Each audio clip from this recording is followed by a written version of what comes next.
Hello, hello. Good evening, everybody. This is for this is Ginny Chopin here, Deligero Forest Chopin. I've been thinking about this for a long, long time, but I'm busy traveling and working my Mary Kay business that I never get a chance to do it. But I decided I'm gonna make it happen. Um, On my YouTube channel, I'm going to start sharing my journey to success growing up really, really poor. But this particular message is going to be for my young family and relatives, young relatives. I'm going to share with you what I did growing up really, really poor and how I made money. Because I know it's a struggle to be poor, but if you're not lazy, you can make money at a young age. So anyway, I want to share with you how I work, what kind of work did I do, and how old I was. And then in the other story I'm going to be sharing is how for you guys to get out of poverty because you can. You really, really can. It's a mindset. I'm gonna say this in English for now because it's really, really important. My first advice to all of you young people in my family and relatives that you really, really have to force yourself to learn how to speak English because if you do, when you graduate high school, you will be able to have a better job applying at a call center if you speak English. But if you don't speak English, it's gonna be a minimum wage job. Okay, at least the call center pays a little bit more. Anyway, here's how it started. My first job when we were little was my tatay used to make bibingka tsaka puto. So we go to school at 7 o'clock. So Tata wake up at 4 o'clock and make bibingka. So by 5 o'clock we go around selling bibingka. That's the first job. I don't think I did a good job doing that, but we did that. All of us, my brother Jerry and I, because my other sister they're younger then, so I don't think they went through that. So I remember the first job that I ever done is I went to my neighbor's house. Her name is Chat Linda. She has a brand new baby. Tata, my mother and father never tell me to do this. I just think because I always wanted to make money. So I was 10 years old and I went to our neighbor's house, Chat Linda, and I asked her that she has any laundry to do and I will do it for her.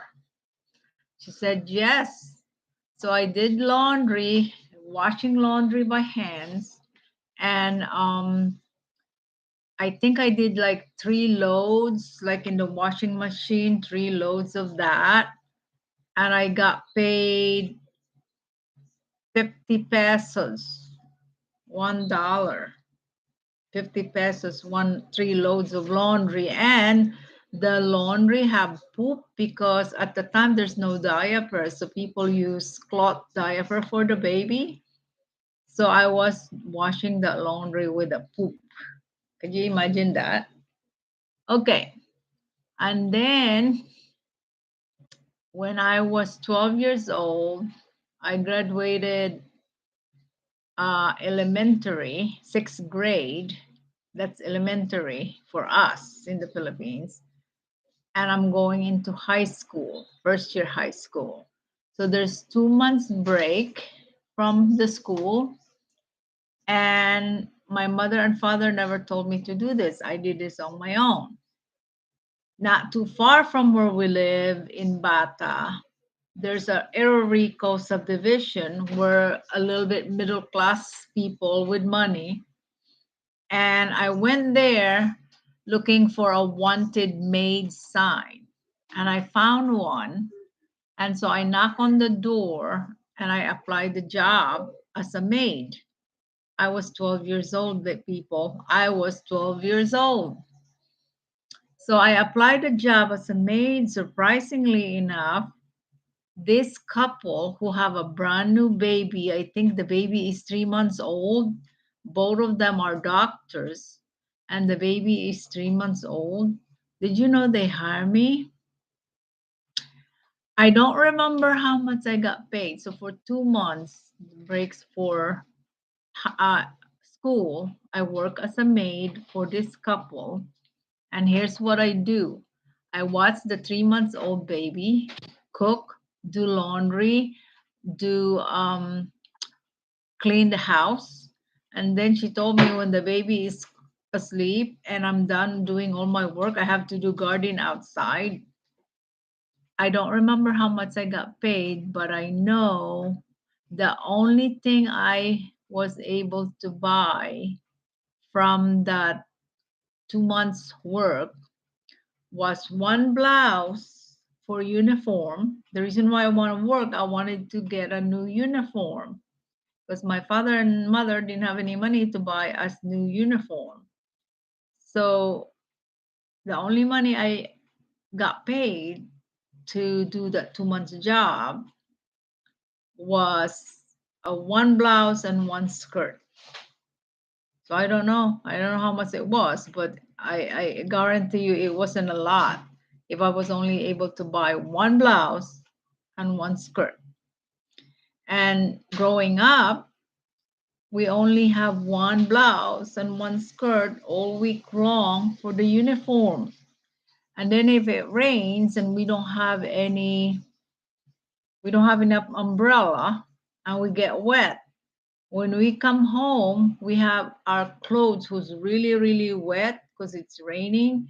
We had to iron it by hands with charcoal so it will dry so we will wear it again next day. That's how poor we are. And I think so I was doing that. And then the other job I did when I was in school, I found a teacher. Because you know who your teachers are who have a little money. So so I found a teacher. Her husband works in the bank, and she's my teacher. And I asked her if I can go to her house to do laundry. So I went to her house on Saturday from 7 to 5 o'clock. Do laundry by hands all day long from 7 a.m. to 5 o'clock. Do by hands. On Sunday, I go back and iron all day long from 7 a.m. to 5 p.m. I remember, I think I got paid like 50 pesos a day. So like $100 for 2 days, 100 pesos for 2 days. So that's like literally $1 a day, working 7 a.m. to 5 p.m. But that did not bother me as long that I was making money. So the other time I did, and then at school I was selling. At school I was making that candy. I forgot what they call it, like the candy with sugar, and you wrap it with plastic. I was selling that at school. And then the other job I had when I was in high school, when I was in high school now, for whatever reason, I always find people. I don't know how I find did. Um, I know a person or whose her husband has is in Saudi Arabia. So they have a nice house and she needed a maid and she had 3 kids. So I was able to work with her. I was living with them, but she's allowing me to go to school. I was living with them. So I only work when I get home from school and then in the morning, and then on weekend, I was literally living with them the whole time. My mother and father was allowing me to do that because they know the lady. They know the lady. So that was my job when I was in school, my real paying job. Okay.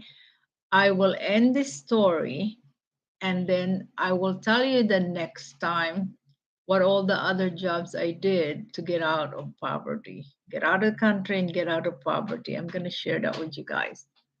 But one of the advice I'm going to give to you is really, really learn how to speak English in school, practice it, read books or something. And then you have to stop, you young people, you have to stop focusing on boyfriends. And if you're a man, stop focusing on girlfriends.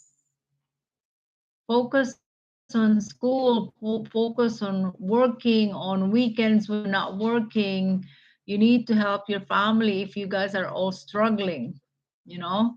Um, and for young people, for the ladies, you cannot afford to get pregnant.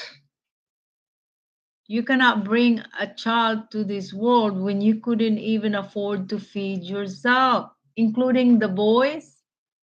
Do not get girls pregnant.